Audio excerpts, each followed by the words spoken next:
Hello, everyone, and welcome back to another edition of the GSMC Fantasy Sports Podcast, brought to you, as always, by the GSMC Sports Network. My name is Christopher Shepard. Thank you guys yet again for tuning in to today's show, our second ever live show. Yesterday was fantastic. A lot of good interaction. Keep it coming in the comments. I want to hear from you guys more. We'll talk about this more and more as more live shows go on here on the GSMC Fantasy Sports Podcast. But yesterday was a smashing success. So thank you all for supporting me and the network as well by coming and showing out today. But before we begin today's show, I do want to remind you that in order for our live shows to continue to be as good as they have been, we need your support. So if you do feel so inclined, make yourselves availed to the super chat, super thanks, and super sticker abilities you now have as a YouTube audience. You can also leave any tips or donations as well. They are greatly appreciated by both me and my fellow podcasters. Go check them out and the network as a whole. Without further ado, let's jump into today's show. It should be another good one. Yesterday we did our NFC Divisional betting preview. Today we are transitioning to the AFC, and we are going to be looking at all those in the division. And then also we are going to be looking at the conference as a whole. And then our final segment will be a little fantasy football segment where I talk about some players who you will have to fade, unfortunately, in my humble opinion, come fantasy football draft time. Without further ado, let's see some more people coming in. As more people come in, I expect more comments, and we'll get a lot of interesting dialogue to dissect these divisions here. And we start off up east, where I am kind of, in the AFC East. And the AFC East is that division where it's going to be very competitive, but it's also been going through changes. A lot of teams in this specific division have risen to be contenders in their own right. And with those comes ifs and thens for all of these different teams. You have the Buffalo Bills, right? The divisional favorites at plus 180. They lose a lot of production, though, on the offensive side of the ball. They lose a deep threat in Gabe Davis. They lose their top receiver, whether it be through frustration and tensions within the team or just because he wanted to explore pastures new in Stephon Diggs. And now you have a team whose top receiver has really been more of a gadget guy. Curtis Samuel, Khalil Shakir showed sparks last year. As we get into other comment, Diggs, by the way, we are talking about my man Mikey's team right here in the Buffalo Bills. They did lose a lot of production, though, I will say. But I'm still very excited about this. I think that with that loss of production comes less pressure on Josh Allen to perform, and he can become more of a guy who suits the system in the direction that this offense is trying to take. I think he will have a fantastic season, and the odds for him to win MVP look rather enticing at plus 850. They are kind of long, but this season, why not him? I think that Josh Allen is perfectly set up in this offensive system to kind of get to that point where he doesn't necessarily have to force things down the field. That's always been the big caveat with him. Turnovers have always plagued him, but this year I think it's going to be a different story. So Bills fans should be very excited despite the fact you lost a lot of production. On defense, yes, the Milano injury is a big deal. And yes, Von Miller's getting up there in age, but I do think that there's going to be a lot of youth in this defensive side of the ball that's going to come forward. I really like that partnership of Benford and Rasul Douglas in the secondary, highly underrated. So I think that the Bills are going to be a team that is going to be in the reckoning in the AFC East. I'm really excited for them. And then let's transition to the Dolphins for a quick second, because the Dolphins were a team last year that really looked like it could be a Super Bowl contender, but really fell by the wayside come playoff time. And the question marks surrounding them really lay on the offensive side of the ball.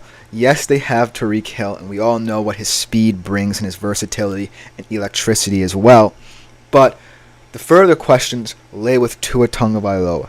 Is he a competent enough quarterback to lead your team in the postseason? As we saw on that very cold night in Kansas City, that definitely was not the answer.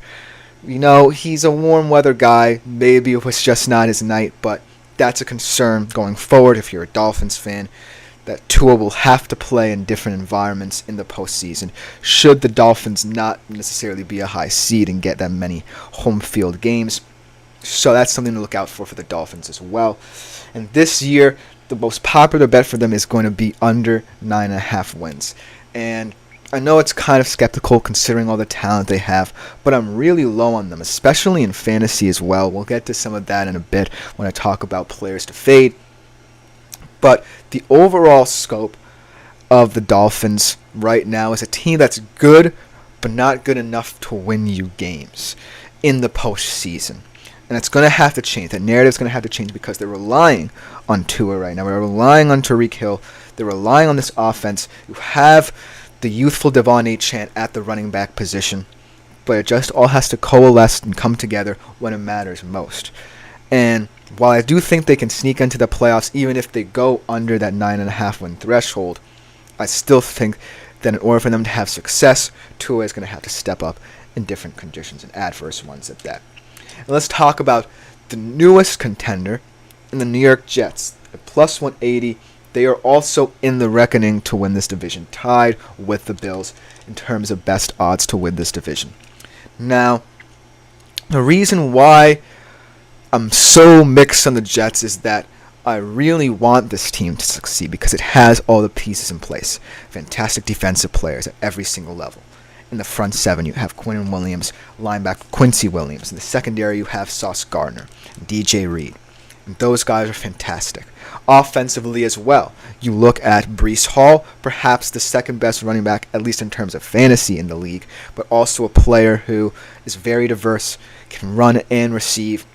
And then you have a guy in Garrett Wilson who, despite inconsistent QB play, kind of like Drake London in the NFC with the Falcons, has been a guy who consistently has been putting up fantastic seasons and compiling a fantastic track record as a receiver. And then Mike Williams comes in from the Chargers. I like his profile. I think that Alan Lazard, there have been a lot of questions surrounding him actually about whether or not he's going to be cut or even move on to another team. But he's a weapon for Aaron Rodgers. So let's talk about Aaron Rodgers. He was a hot topic yesterday when I was talking about, players who in fantasy really fit the bill in certain situations. But Aaron Rodgers, like I said yesterday, he fits a certain profile as a quarterback. He fits the profile of someone who is going to be more comfortable in timing-based offenses. And it shows in the OC hire that they brought in, Nathaniel Hackett. Nathaniel Hackett's system did not work in Denver because Russell Wilson was not a timing-based quarterback. So he works with Aaron Rodgers and magic happens. But this time around, I'm not as confident. Yes, they shored up the offensive line. Yes, they added Olu Fashanu to the draft and Morgan Moses. But I think that ultimately you're asking too much of Aaron Rodgers in a timing-based system in today's NFL to win you games. And I don't think that a 40-year-old guy is going to keep up with the times. So the best bet for the Jets, in my humble opinion, is shedding Aaron Rodgers' salary and going out and getting a younger guy in the draft. Maybe not a high-level player like a Carson Beck or Shadur Sanders if they're not picking that high in the draft. But maybe in later rounds, someone like a Cam Ward might fall into their laps. But that, I think, will be the best situation for them. I still think Aaron Rodgers may have something left in the tank, but it's not Super Bowl left in the tank, if you know what I mean. And then, last but not least, the New England Patriots. A team heavily in transition as well. Gone is Bill Belichick and what he brought to this team, if he brought anything, because that whole debate about who was more important to them will continue to rage on. But my favorite bet for the Patriots is a bad one. They are bound to have the worst record in the AFC. As my mom, Meryl Shepard, asks, how many games do you think the Jets could win this year? And let's be honest, they're a very volatile team. I think right now, with the pressure on Aaron Rodgers' shoulders and the fact that I don't think this offense is suited to the modern NFL and what they're asking of Rodgers, I think that their threshold is 7 to 8 games and potentially having to sneak in as a wild card. I really like the offense. But the caveat here has to be Aaron Rodgers. So a 7 to 8 win threshold, addressing this question, is perhaps the best way to diagnose the Jets at this current moment in time. And let's get back to the Patriots, because they are projected to have the worst record. Let's go from someone who could have a positive record to a worse record. At plus 320, that's a very comfortable bet. I think that right now, as much as I love seeing Drake May succeed in the preseason, looking very good, looking very poised, very accurate, a lot of all those traits that people were talking about when he was coming out of college in North Carolina, coming into effect, I just don't know whether this transition from Bill Belichick to Gerard Mayo will be as seamless as people might expect. It's going to take a while for the Patriot way to really mold itself in Gerard Mayo's image. I really like the hire. Fantastic player for the Patriots. Was a linebackers coach for them, so it's an in-house hire. But at this current moment, when I look at the landscape of the AFC East, the Pats are consistently the worst team. But the three teams that I have in front of them, the three teams that I think are all going to be there and thereabouts in terms of wanting to make the playoffs, the Bills, Jets, and the Dolphins, is going to be a fantastic battle. And while this division isn't necessarily considered a quote-unquote tough division, it is one where interdivisional games, and especially games in the NFC, will really affect the power balance in this. I want to see how these teams compete, especially Miami and Buffalo, against the elite of the AFC, who we'll be talking about later in this show, because both of those teams have so much depth and promise, and I really think that they're Super Bowl contenders, but there are several question marks. The Jets as well. Can the Jets really coalesce around Aaron Rodgers, really coalesce around Nathaniel Hackett's system, which is kind of archaic in today's NFL, and really focus on that?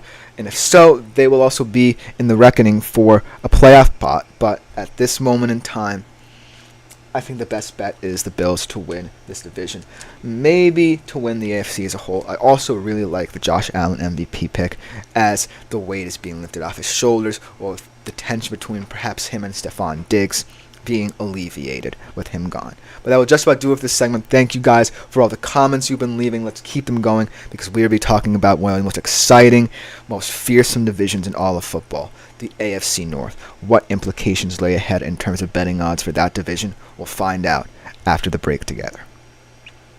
I feel like I'm losing my mind. Is everybody in the world blind? Please, Lord, give me a sign, a sign. I feel like I'm losing my mind. Is everybody in the world blind? Please, Lord, give me a sign, a sign. I wanna be the greatest. Everybody on the fake shit. I look around and feel like everybody is the fakest. I make this every day and I'm impatient, hoping one day I blow up from the basement. Statement, the top is so vacant. I don't hear shit that I think is amazing. Waiting for my day when I'm playing sold out shows for 1,000 faces. Hey, give me that crown, get in my way and to be put down. It ain't your place, all this my town. If I want that shit, then I'll get it right now. I'm losing it, the noose it fits. I'm losing shit, a stupid myth. You choose to live or choose to dip. You choose to fight or lose your grip and lose a gift. I feel like I'm losing my mind. Is everybody in the world blind? Please, Lord, give me a sign, a sign. I feel like I'm losing my mind. Is everybody in the world blind? Hello everyone, and welcome back yet again to the GSMC Fantasy Sports Podcast, brought to you as always by the GSMC Sports Network. Before we get into our next segment, as we have been getting into our AFC Divisional betting previews, I do want to remind you yet again that since this is now a live show, more opportunities are available to you, my faithful audience, to leave comments if you so choose. So make yourselves available to the use of Super Chat, Super Thanks, and Super Sticker now that we are a YouTube live show and we are monetized. You can also consider leaving tips or donations as well. They're greatly appreciated, as all the network and myself and my fellow podcasters are transitioning into this new horizon. So it's very exciting. Do what you can to support this show, because I greatly appreciate it, and we all greatly appreciate it as well, because we really want this show to be more about you. Without further ado, let's jump from the AFC East to another fascinating division, perhaps the best in the entire NFL, and that is the AFC North. In all reality, this is the division that everyone expects to put their team into the playoffs in. Maybe not the Steelers this year because, the quarterback situation is a little bit murky there, but who knows? Mike Tomlin has just been the guy for them for so many seasons that you can't put it past the Steelers to make the playoffs. So we'll talk a little about those odds later on in this segment. But let's start off with the favorites in this division, the Baltimore Ravens, plus 145. They are a team that I really like. And the reason why I do is that their style of offense and what their defense brought last year, which is they're going to have to kind of mitigate what with the loss of Mike McDonald to the Seattle Seahawks, who I'll gladly take as my new head coach, and how that defense transitions under new DC Zach Orr, that's going to be a huge thing. But when I look at this offense, and I look at how it interprets the modern NFL, and I look at how Lamar Jackson has really improved as a QB, and I look at how they've used so many different schemes in turn of using their running backs to great effect, and I look at how they're now buying into needing a wide receiver like Zay Flowers. This is a very interesting team to kind of wrap your head around, sink your teeth into in terms of placing bets on. And now that, Lamar Jackson feels comfortable throwing to his new receivers, the bringing in of Derrick Henry might be my only big issue with this offense. Because Gus Edwards and J.K. Dobbins, no matter how much their injury history has impacted how this team has looked, I really liked the running back by committee approach that the Ravens employed throughout Lamar Jackson's reign. And losing them means that you're trying to make it more so that Lamar will be comfortable throwing the football, and that's fine, because I think the more and more Lamar improves as a passer, the more and more confident you can be in that he is the answer, and yes, he will finally break through to get to the Super Bowl.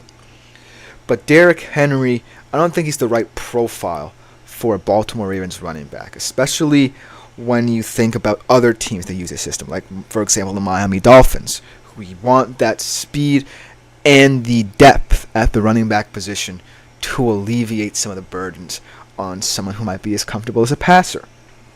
But with all that being said, the Ravens, in my humble opinion, are still the favorites due to their defense.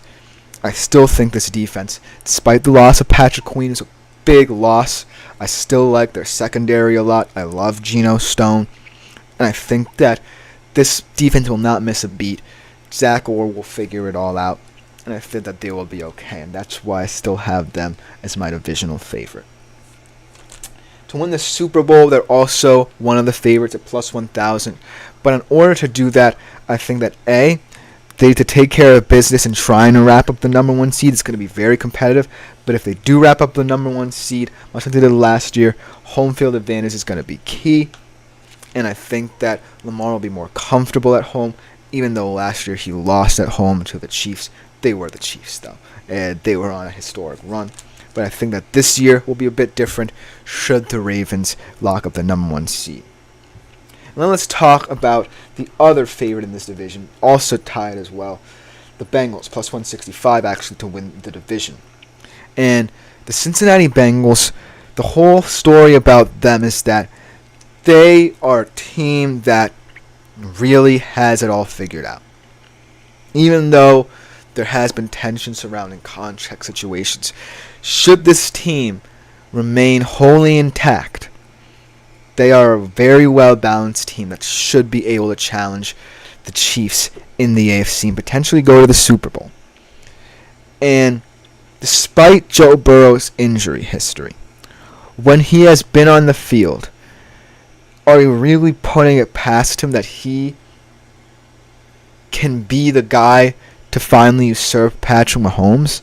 Because he did it before. And I think he's best equipped to do it again. even though I love Josh Allen, I think Joe Burrow is the best equipped, well with his weapons, and whether or not this team will remain intact, to go up against Patrick Mahomes. With that being said, I am concerned about that wrist injury coming off of last season because it can truly affect his throwing motion, and Joe Burrow is all about his motion in terms of how he throws the football and how it impacts accuracy, because Joe Burrow is one of the best pure passers in the NFL right now. And to have an injury like that can really mess with your system, especially with all these receivers that he has. You have Jamar Chase, who's your number one option. You have T. Higgins, but who potentially could be seeing out his contract and leaving in the future. But at the end of the day, I feel like Joe Burrow, if he comes out flat, will have time to grow into. Because remember, the Bengals haven't always started off hot. And I think that'll be fine for them. If they can grow into the season, then I think the Bengals will be really, really dangerous. That being said, watch out for Burrow in terms of his wrist and how it will affect his throwing motion. That being said, I'm excited to consider him. He has been someone who, as a comeback player of the year candidate, is also appealing. As my mother, again, Meryl Shepard, says, how has Burrow performed during camp? I haven't really been following that many training camp narratives surrounding Joe Burrow. But that being said, I feel like with any quarterback really being impacted by injury, they want to ease them back in. I don't necessarily think he's been centered around contact drills or things of that nature, but he has been throwing. From the minimal stuff that I have heard coming out of Bengals camp, I have heard that they're working him back. They haven't played him during preseason, so I expect that he will be ready to go by week 1, but who knows?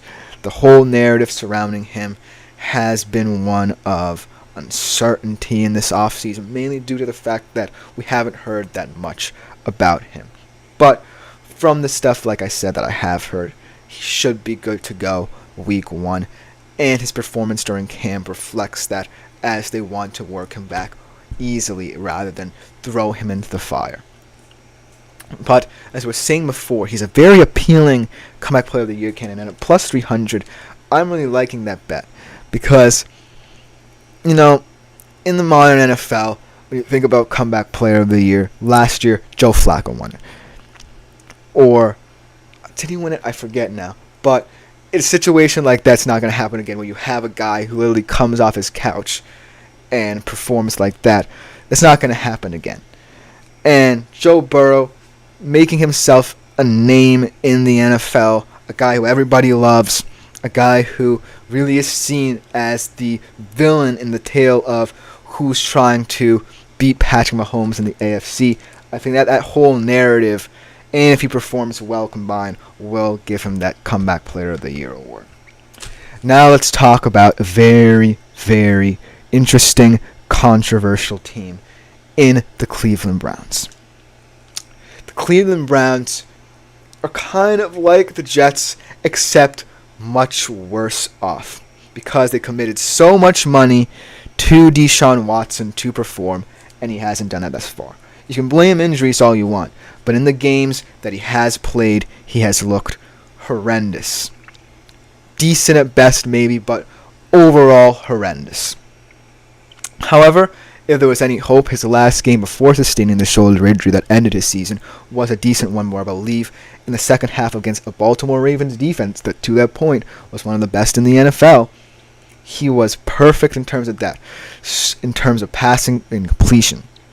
So if they get that Deshaun Watson, and he's just, worked into the system perfectly, because I know Kevin Stefanski really can get QBs to buy into his culture and identity. He did it with Baker Mayfield when they made the playoffs that first time. And if they want to make the playoffs this year, he's going to have to do it again. So if Deshaun Watson is just serviceable, I think the Browns could be okay. But there are still so many questions. Also, what about Nick Chubb? Will he ever get worked back into this offense? Will he ever look the same after sustaining the same injury he did in college this time around? And I think that, all the Browns running back woes play into the narrative that this team really could be in dire straits early on the offensive side of the ball. Because when I look at the offensive weapons outside of the running backs and transitioning to the receiver room, I'm really scared for them in terms of who they have. You have an aging Amari Cooper. You have Jerry Jeudy, who you traded for from the Broncos, who really hasn't broken out consistently enough on Denver for me to trust him as a receiver who fits in this offense. And then you have, I believe Elijah Moore is still there. I'm not sure anymore, but the fact that I'm not even sure about his status should tell you all you need to know about what he has been. The only person I really like on this Browns offense in terms of weapons that for Deshaun Watson is David Njoku. I really like him as their tight end. He really flourished, at least under the Flacco regime. Let's see if he can replicate that. And the season at large. And another question from my mother, Meryl Shepard, to hear about the Browns talking to Jameis Winston. Yes, they actually did sign him as the backup, and it will be interesting to see if Deshaun Watson, should he not perform that well, if Jameis Winston will step in and kind of be Flacco-esque and lead this team to the postseason again. But at the current moment in time, I do still believe the Browns can't, give up on Deshaun Watson, because $200 million guaranteed plus is an absurd amount of money to invest. And in order for this narrative to be righted, this whole ship to be righted, they're going to need him to perform. And so, while I really like the addition of Jameis Winston to their QB room, I really like him. I hope the best for him. I do think that at this current moment, you can't necessarily give up on the whole Deshaun Watson saga just yet. And I really think that ultimately the Browns should be fine offensively if the defense stays up to its standard. Jim Schwartz, fantastic job by him in order to really supplement a struggling offense last year. One of the best defenses, if not the best defense in the land. They still have Myles Garrett there. And their cornerback trio, Denzel Ward, Martin Emerson Jr., Greg Newsome II. Highly impressive. Perhaps the best CB trio in the league. And I still have them at under in terms of 8.5 wins at plus 120. But, in terms of the competitiveness of the AFC and the competitiveness of this division, I really think the Browns are set to at least potentially sneak in as that third-place team from this division and clinch a playoff berth. Let's talk about briefly the Steelers before we go to break, because I do want to mention them, because they are an interesting tale here. No matter what you want to believe, I don't think that the whole QB1 situation is settled just yet. Yes, Tomlin has come out and said in recent conferences that he has more confidence that Russell Wilson will be the QB1. In fact, I do believe he will be. But I still think Justin Fields is talented enough to lead this offense. And when you think about the future for the Pittsburgh Steelers, you want a youthful, experienced guy who has that dual threat ability, no matter the whole turnover caveats, to lead this offense. I really like Russell Wilson, but investing that much money in him to potentially see him as a bridge option was kind of confusing. And I think that this Justin Fields development story will be the more positive factor for them, because if Justin Fields develops, then I think that he will be the future of this franchise. Going forward for the Steelers, at plus 185 to make the playoffs, I think that in order for that to happen, you're going to need to have an infrastructure around your team. If it's Russell Wilson that you entrust with the QB1 position, that really makes him comfortable in the system, because that's who Russell Wilson is. If he's not comfortable in a system, he will make it known. And so, Mike Tomlin and Russell Wilson fit together perfectly, but it's going to have to translate on the field, because there's not much depth outside of Pickens and Freiermuth in terms of weapons for the Steelers.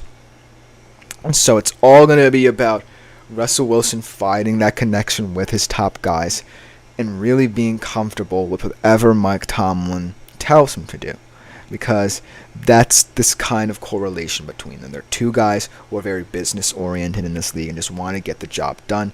So that whole situation will be a huge factor should Russell Wilson win this QB battle. let's just about do it for this AFC North betting preview. Coming next, we transition to most young, youthful, exciting division in all of football, the AFC South. So many fascinating teams and storylines there as well. We'll be right back after this short break to talk about them. Looking for your daily fix of sports talk without having to pay for it?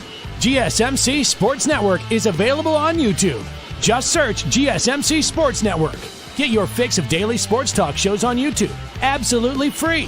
NFL, college football, NBA, MLB, MMA, UFC, fantasy football, and so much more. GSMC Sports Network has shows running all day long, with new sports shows starting every 2 hours. Just like on your favorite cable sports channel, except GSMC Sports Network is absolutely free.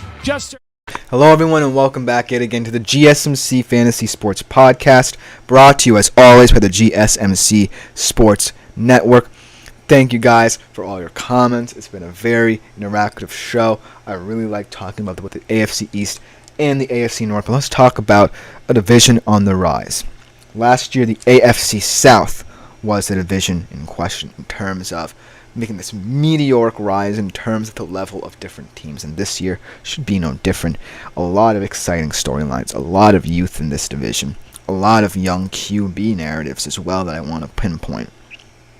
Overall, the AFC South should perhaps be an easy division to bet on, because when I think about all the storylines there, I think that it's pretty clear cut in terms of how these teams set up going forward, that this is a division that a lot more people will be paying attention to, and thus a lot more bets surrounding the AFC South will become popular. And so let's start off with a couple of them, and let's start off with our new division favorite. Last year, this team emerged from out of nowhere, really. New head coach, new QB, and somehow, some way, this new QB had one of the best QB seasons for a rookie in NFL history. And that's, of course, the Houston Texans, divisional favorite at plus 100. And yes, I'm talking about Mr. CJ Stroud. What a season last year. And this year, his offense is primed to look even better. Add Stephon Diggs to an offensive wide receiver room that already includes Nico Collins and Tank Dell and Noah Brown. Guys who I really like at every single level of the wide receiver tree. And with D'Amico Ryans, they have this coach that really built this nice culture where they've never given up on what they were trying to build. And that's why I believe the Houston Texans right now are the presumptive favorite to win the AFC South. And I really like how they profile. That being said, CJ Stroud may run into some issues because, as always, we talk about second-year QB, we talk about the sophomore slump, and we'll get to this later in the division. But think about the whole AFC South, and I think about all the QBs in the AFC South. Out of all the ones I want to invest in, if I were an NFL GM, it would be CJ Stroud. Because for him to have come in with such poise and grace last year into this Houston Texans team, whose future seemed more uncertain, I really think that this year could see him potentially be even better, if that can even be possible, because he had such a fantastic season last year. So, that being said, I really like the Houston Texans to win the AFC South. In a plus 100, it's perhaps the safest bet you can get in the AFC South. Let's talk about another young QB, another second-year QB. Well, technically, kind of a rookie, if you know what I mean, after an injury he sustained last year. Let's talk about Anthony Richardson in the Indianapolis Colts for a minute. Now, Anthony Richardson is a QB who I really think, even though he was a high draft pick number 4 overall, kind of flew under everyone's radar because nobody knew how he would fit into an NFL scheme. He certainly seemed like someone who fit the prototype of a modern NFL QB, but kind of like the exoskeleton of one, because he had arm strength, he had accuracy, he had the dual threat ability, he had the size and strength you need at the QB position in today's NFL, but nobody knew if he could put it all together and that he could fit a scheme in the NFL. with the Indianapolis Colts in the games that he did play under their new head coach Shane Steichen, he looked impressive. And if he took a all sample size in fantasy terms, I think that he was someone who, really got glossed over. As my mother, again, with the questions. Thank you, Mom. Meryl Shepard says, what about the Texans releasing Noah Brown? I actually did not know this was a great target for Stroud.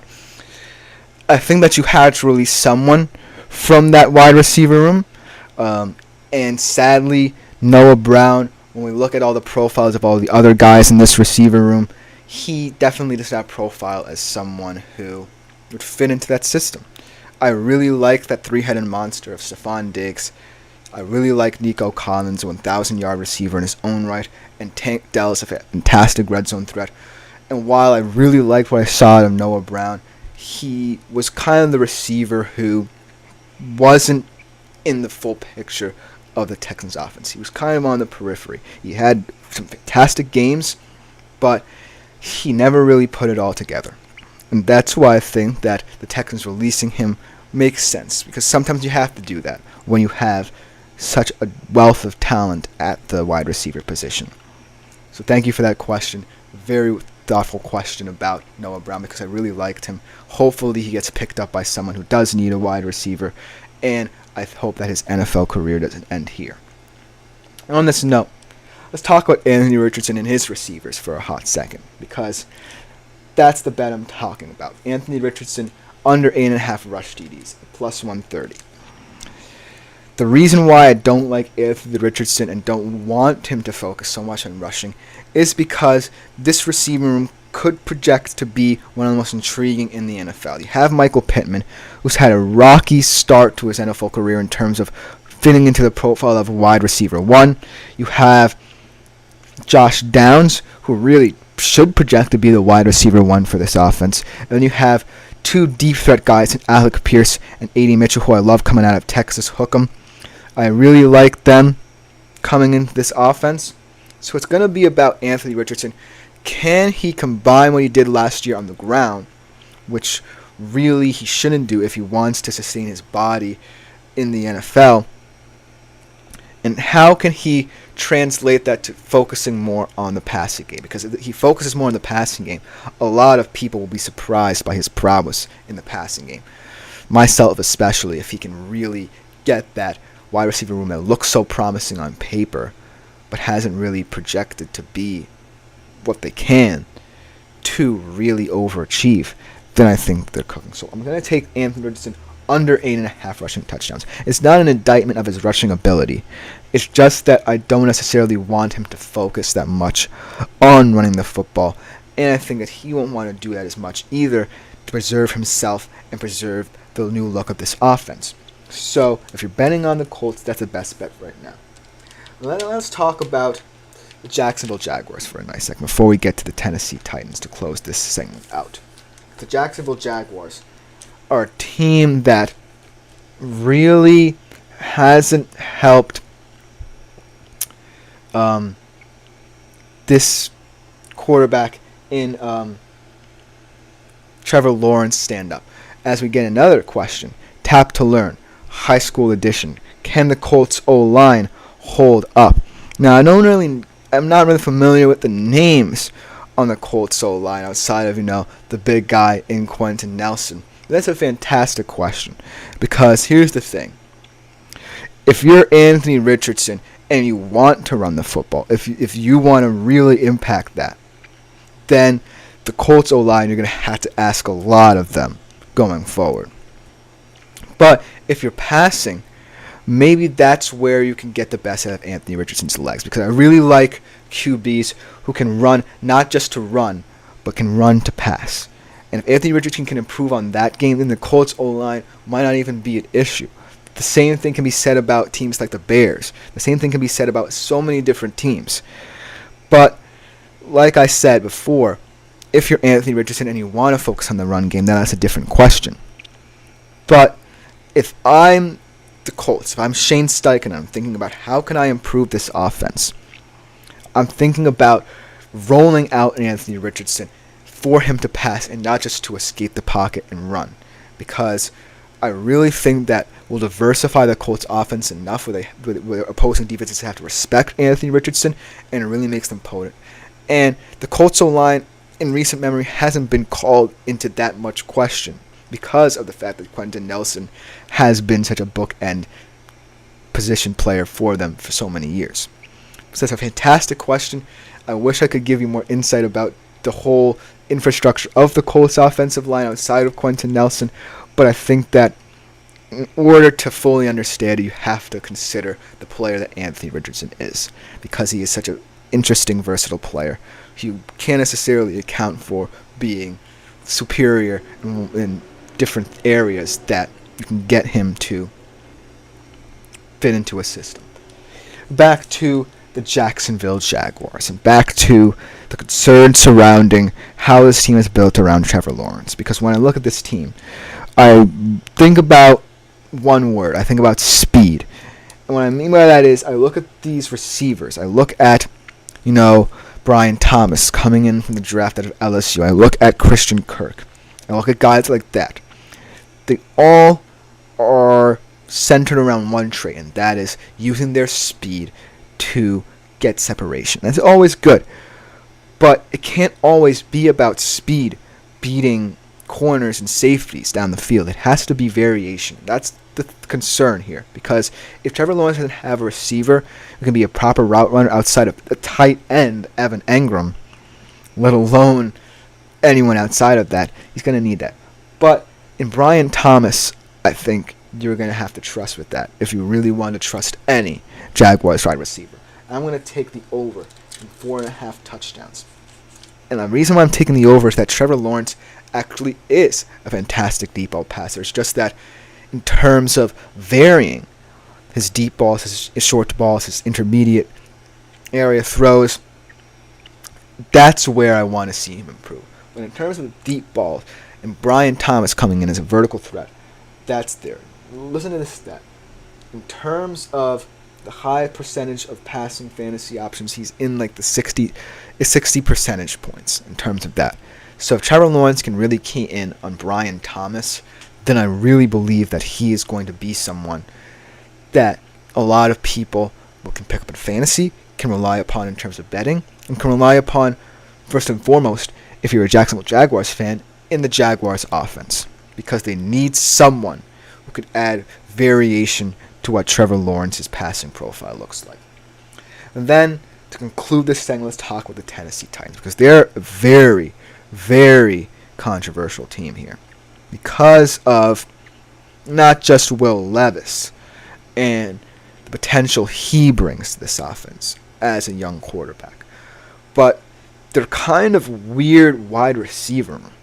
You have Calvin Ridley coming in from Jacksonville, who has had stretches in the NFL where he has looked like a fantastic receiver no matter where he's gone. And then you bring in DeAndre Hopkins. And the weirdness of that dynamic leads me to believe that the Titans really think that either Will Levis is the guy, or they're trying to paper over the cracks in terms of making this team look more appealing on paper than it actually is. And I think that's more of the latter, which is why I have the Titans an interesting bet here. Be the last winless team at plus 800 in the NFL. That's crazy considering that we were talking about the Pats as having the worst record. We were talking about the AFC East. But when I look at the start of their schedule, and I think about all the teams they have to play to start off the year, the first 6 weeks, listen to this gauntlet. They play the Bears to start off, which could be an interesting game because Caleb's going to be broken in. They play the Jets, another interesting game. We're going to have to see how the Jets' offense looks early on. Then they play the Packers, Dolphins, Colts, Bills, and Lions. That's a fascinatingly tough stretch if you're a team. You might go winless in this stretch. The question is whether or not they can be competitive and whether or not this fascinating offense on paper can actually mean something on the field.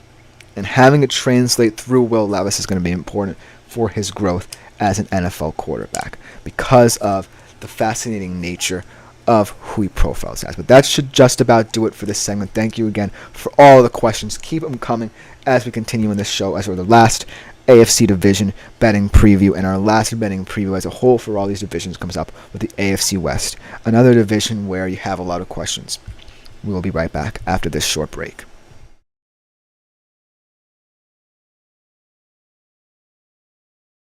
For the best and latest podcasts available anywhere, go to the podcast app on your cell phone and type in GSMC to access free content-rich podcasts on health and wellness, book reviews, sports, entertainment, relationships, social media, movies, technology, finance, and even weird news. Subscribe and download the GSMC Podcast Network's family of shows, available everywhere podcasts are found.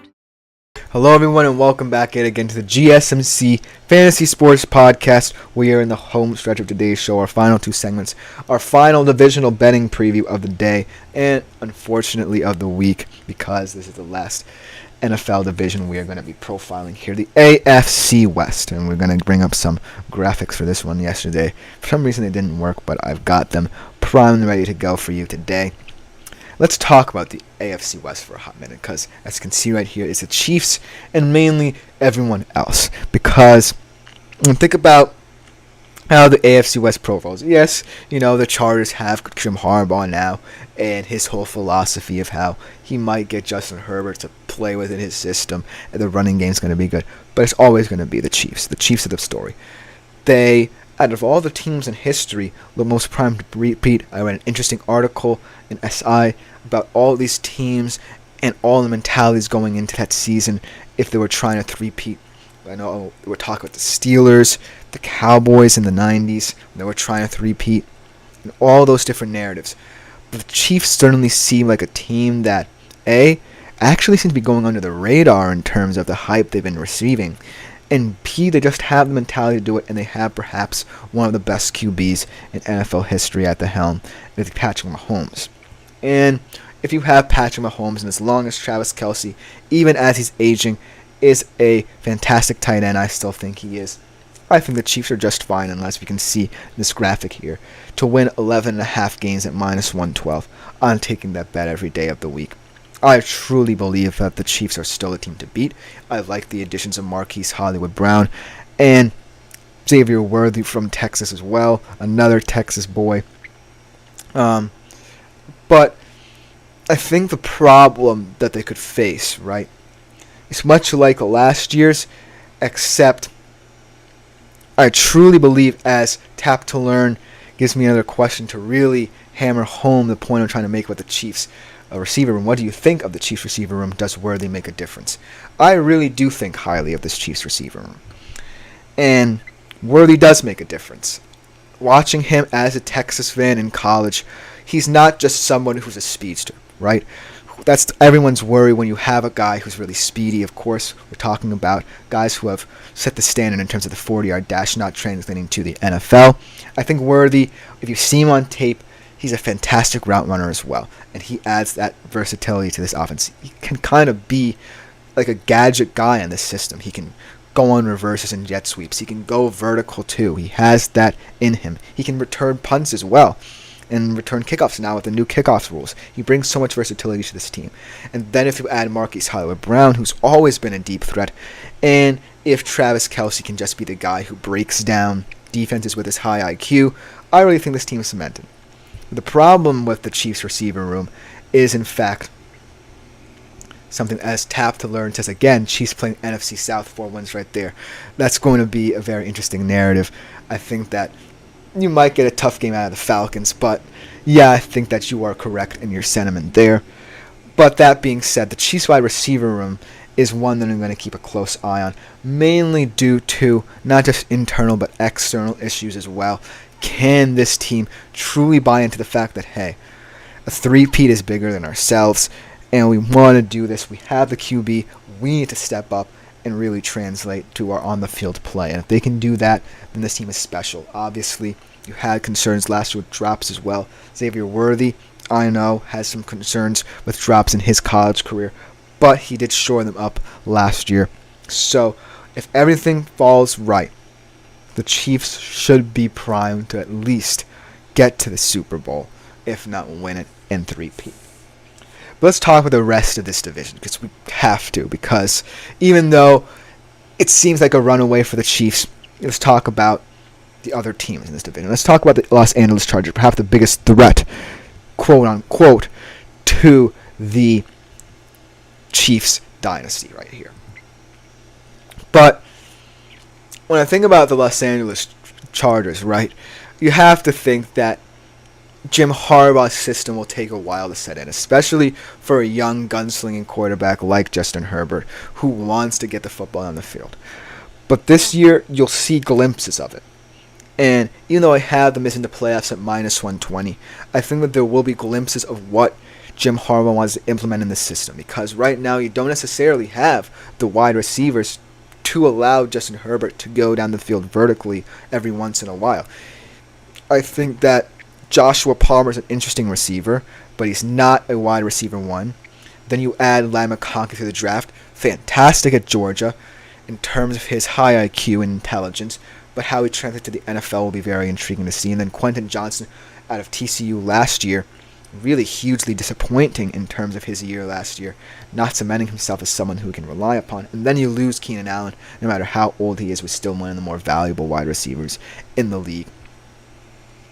I think that now is the time for the Chargers to implement that.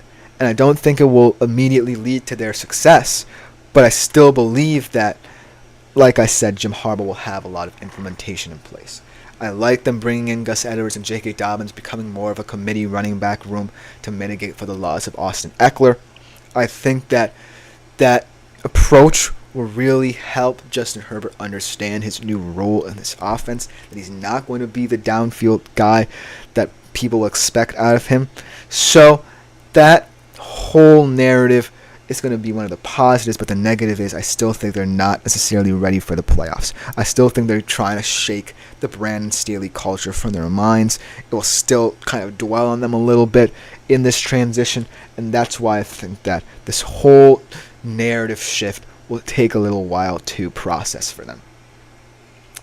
Let's go to another intriguing team here who might be decent in a couple years, but right now feels like they're a little behind the eight ball in terms of the rebuild, although they have a new rejuvenation in terms of their head coach. I really think that the Las Vegas Raiders are a team we're a couple years away. I think that if you look at what Antonio Pierce did just by replacing Josh McDaniels, that's a fantastically positive start, because Josh McDaniels was part of the frustration there, right? He was a coach who didn't necessarily have the best relationship with the players he needed to have the best relationships with, especially Devontae Adams. And so by just bringing in Antonio Pierce, that whole cultural shift brings in. And the work he's already done is highly impressive for someone who really hasn't had that much experience as an NFL head coach. He brought in Christian Wilkins to add to the defense, add to that dominant defensive front alongside Max Crosby. And I really think that this team is just a couple years away from contention, but that being said, it's not this year. And I look at the QB position as the main reason why. I think Aiden O'Connell was a huge part of what Antonio Pierce did in terms of, realizing that he may have been the best option outside of, Jimmy Garoppolo, who was injured at the time, so he really had no choice, and Brian Hoyer. I think that this is someone who isn't just a bridge option. An experiment at best, but someone who's a bridge option at the very worst. And so that's why I can't really invest in this team.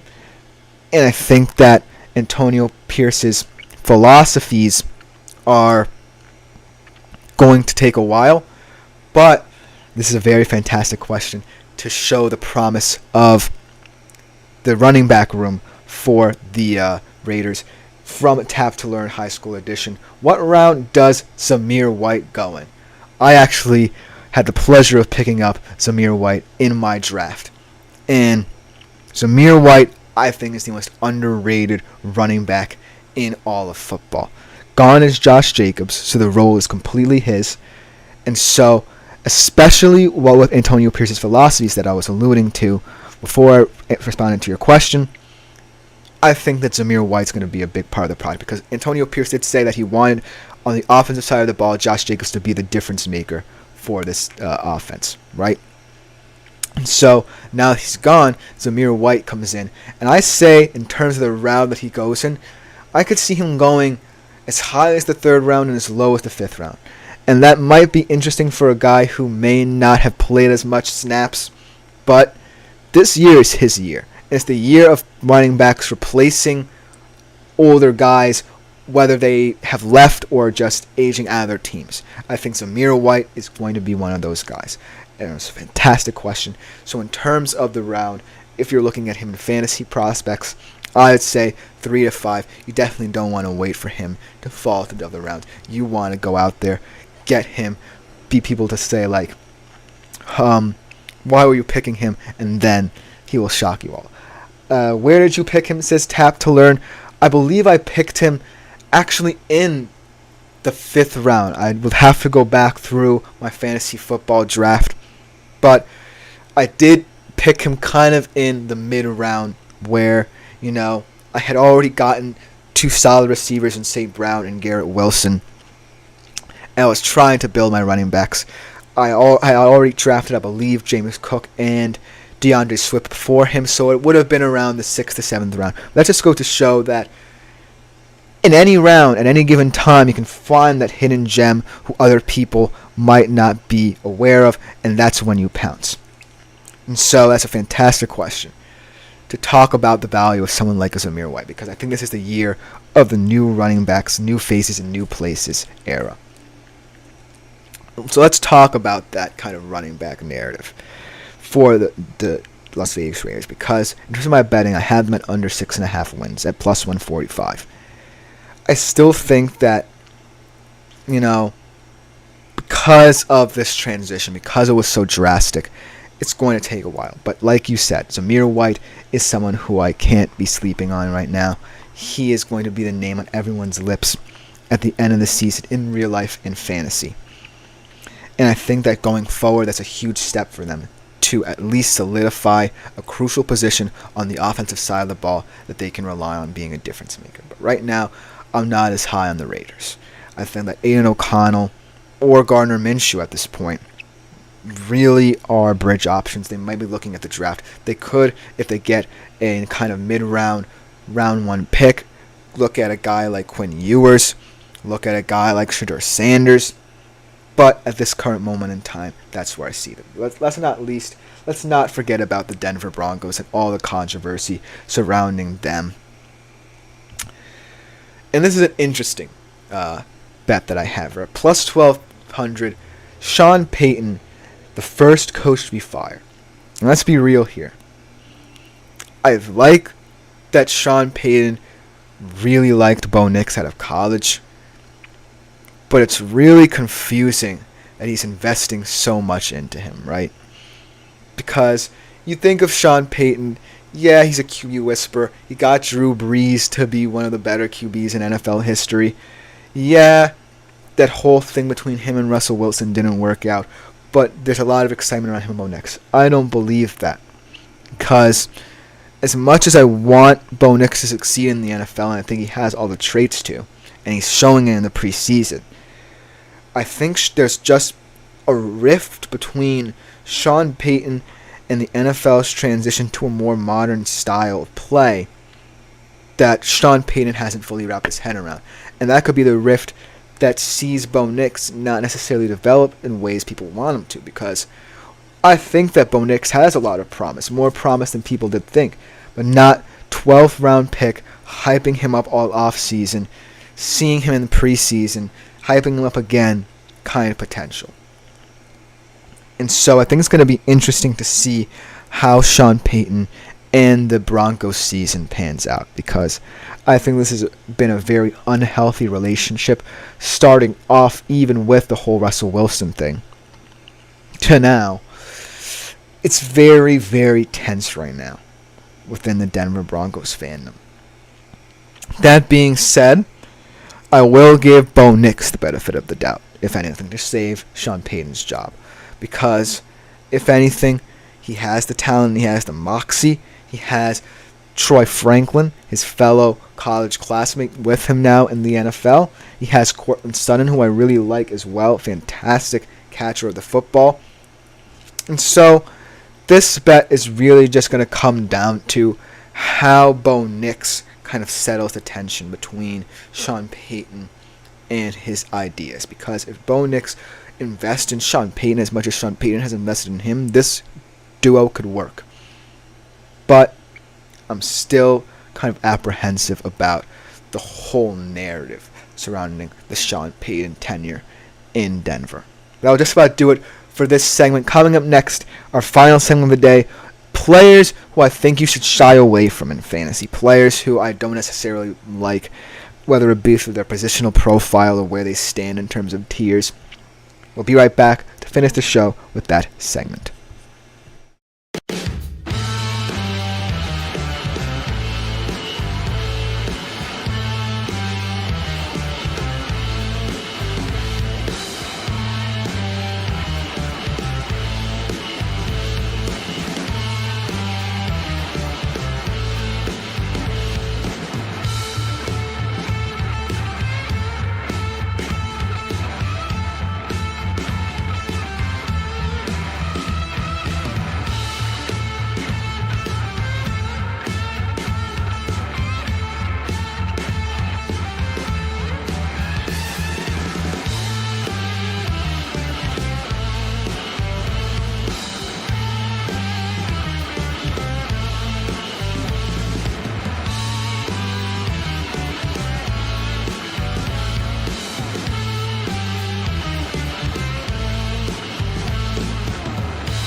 Welcome back, everybody, to the GSMC Fantasy Sports Podcast. This is our final segment of today's show. We're going to take some respite from these divisional betting previews and talk about players who I think you should shy away from in fantasy drafts. There's always players who, while a lot of people are trying to hype them up, really don't necessarily deserve all that hype. Not an indictment of them, but it's just that in the fantasy landscape, in the draft landscape especially, you can find better value players than these guys. So without further ado, let's jump right into the segment.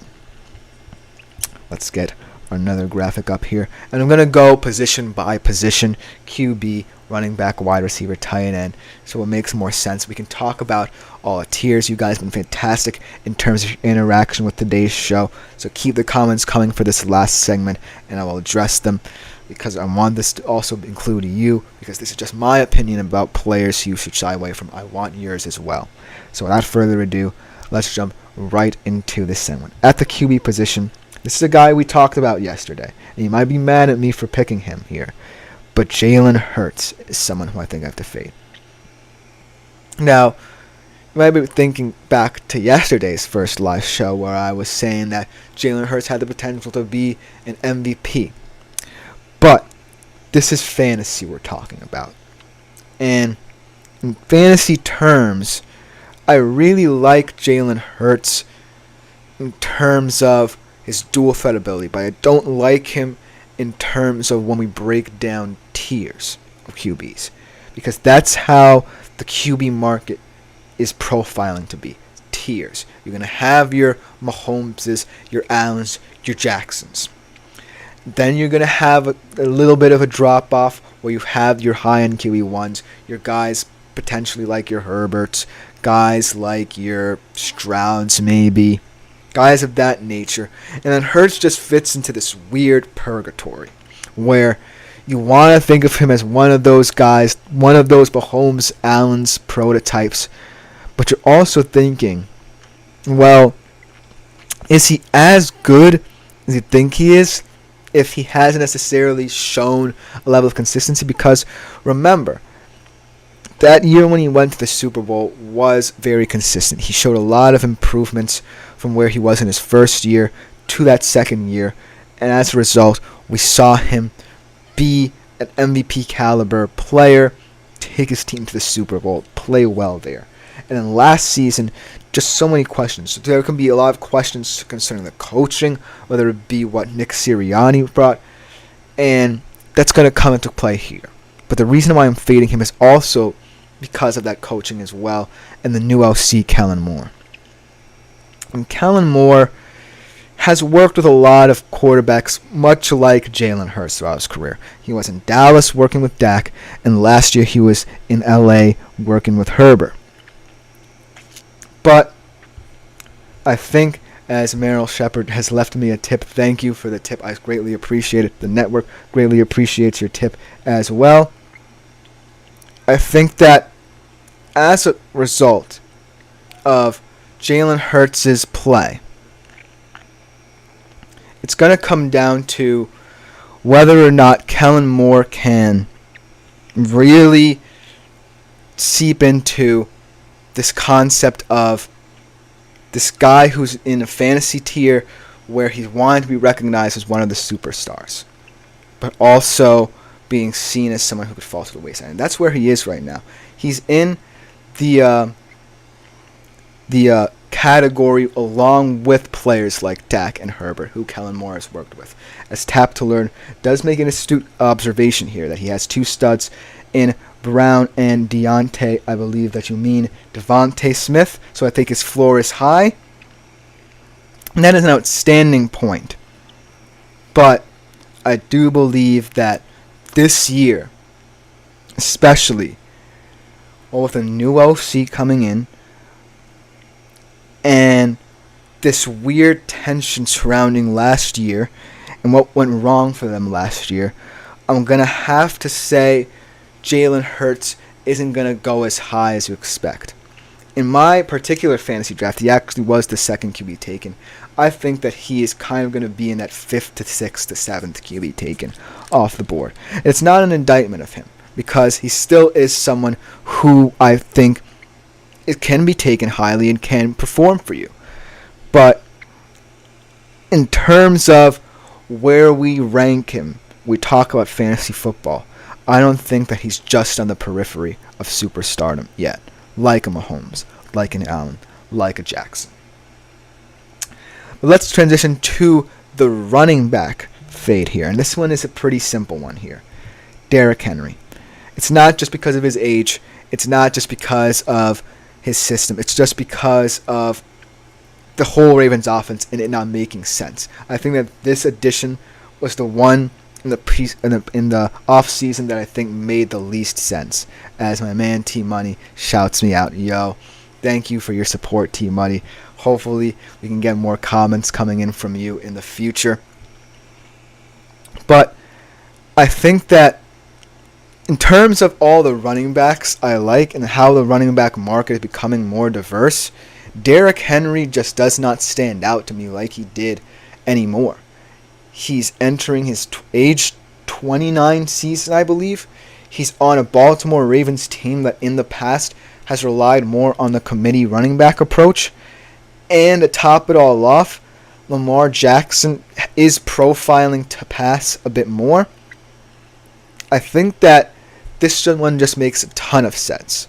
It's not an indictment of him as a player, because he will bring a different versatility to the whole profile of the Ravens that I think will be key. But I just think that at this moment you should fade him. Another question here from T Money. Should I trade James Conner, Drake London, Sam Laporta for Barkley, A.J. Brown, and Jake Ferguson? That is a very interesting trade. I'm going to have to sit with this one. So James Conner, the Arizona Cardinals, don't necessarily like that offensive setup. He could see a lot of the touches, though, if the whole Cardinals passing attack doesn't get going. But I do believe that Kyler Murray being there really makes this Cardinals team want to be a passing team. Drake London, let's talk about him here in this trade. Drake London from the Atlanta Falcons, a guy who, with inconsistent QB play, still has been 1,000-yard receiver, is a guy who, with Kirk Cousins, I think will really be a breakout star this season. And then Sam Laporta, we are talking about, even though it was the worst tight end 1 season in recent history, he was the tight end 1 last year. And then in return, you're receiving Saquon Barkley, is also on a new team, the Philadelphia Eagles, A.J. Brown, and Jake Ferguson, all NFC East players. I do not think that this trade should go through, because Saquon Barkley was very close to being one of the guys I fade as well, because transitioning to the Philadelphia Eagles, I like him as a smash mouth player in that Eagles system, but I just think that he is someone who I don't necessarily want on my fantasy team if I want big production and breakout potential. And then A.J. Brown and Jake Ferguson. A.J. Brown, I like him, but he's not a receiver who I would really swing the fences on. I think that Drake London has more potential at this point. A.J. Brown actually has snuck under the radar in the past, and it's not an indictment of him, but he is just someone who I don't necessarily see being a guy who is going to step in to your fantasy team and give you that much production. I just think that Drake London right now has finally a quarterback who can get him the football. And then I don't think that Jake Ferguson's better than Sam Laporta at this point in time. He's a better red zone threat maybe, but Sam Laporta is setting the standard for young tight ends right now. And you might say, well, Sam Laporta's in a offense where he's not going to get that much targets because of the wealth of talent in the Detroit Lions system. And Jake Ferguson, it might be a nice little option for the Dallas Cowboys outside of CeeDee Lamb. But at this current stage, Sam Laporta is a tight end 1, and he should be treated as such in this trade. As T-Money says, I appreciate it. That was a fantastic question. It's a very interesting, very depth trade because it really shows the difference in how you view different markets, right? Connor, London, and Laporta, all upcoming players. Saquon, A.J. Brown, Jake Ferguson. You have 2 guys who have really cemented themselves, and then Jake Ferguson as well. But overall, I think that you should ease off of that trade. It's a fantastic question. I really like that debate because of how interesting that trade was and how I had to really let it sink in.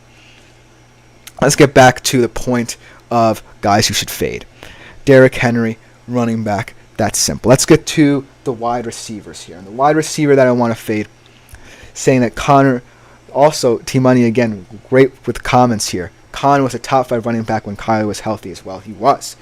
And I think that that's going to be a big part of their offense should, that offense want to diversify more. I don't think it will all be about the pass just because Kyler's back healthy. I think that this could be a very run-oriented offense. Kyler himself is a dual-threat player. Connor, when healthy, when he has Kyler in the backfield with him, is also a fantastic runner, as you alluded to, T-Money. So, another fantastic comment. Let's get to the wide receiver. A lot of tri-state area fans will not be happy with this one, but wide receiver you should fade. Malik Neighbors. It's nothing against him. I think Malik Neighbors is an outstanding athlete, perhaps the best wide receiver in the Giants room. But that is the main problem. He is the best wide receiver in an abysmal offense.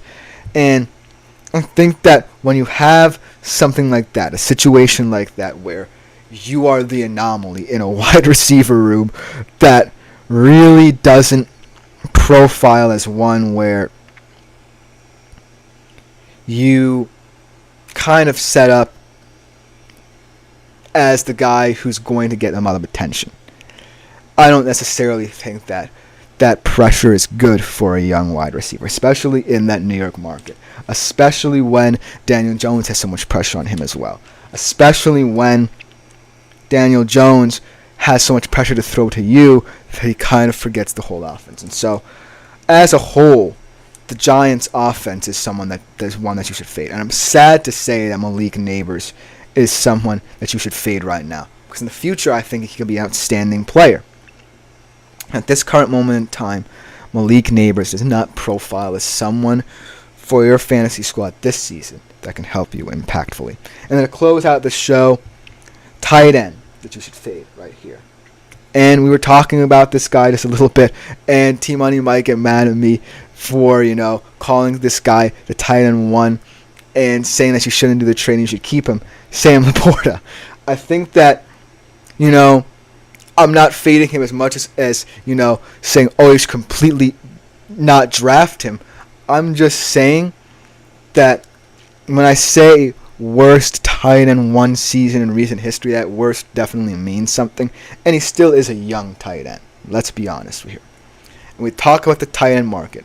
We've talked about so many times in the show. We talk about who do you value now. The Sam Laportas of the world, or the Travis Kelce's of the world. There's still merit in taking Travis Kelce's and Mark Andrews and players of that profile and what have you over Sam Laporta.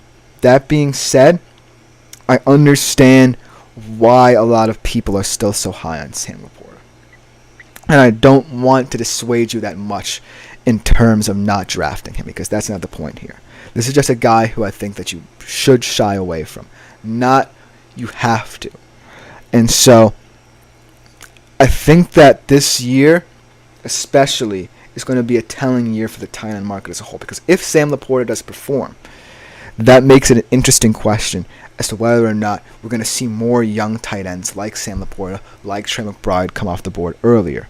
And so that's where I want to see people shy away a little bit from him this season, so that if he does perform again this season, next season we have a more diversified and open tight end market, if that makes any sense. But thank you guys so much. That will just about do it for this show and this edition of the GSMC Fantasy Sports Podcast. Thank you guys for the comments. Fantastic comments. Fantastic comment. Gotta go to my dog, T Money, right here for that trade. I think that was a fantastic little deep dive into the world of fantasy football. So kudos to you. But like before, like, follow, and subscribe to the show and the network as a whole. It's a huge support to all concerned at the network, especially my fellow podcasters and myself. Also, continue with the super chat, super thanks, and super stickers. Make yourselves available to that, because they will be very helpful in the future. Thank you guys yet again. This has been the GSMC Fantasy Sports Podcast. I have been Chris Shepard. Thank you. We'll be back same time tomorrow, 3:30 Eastern Time. Thank you.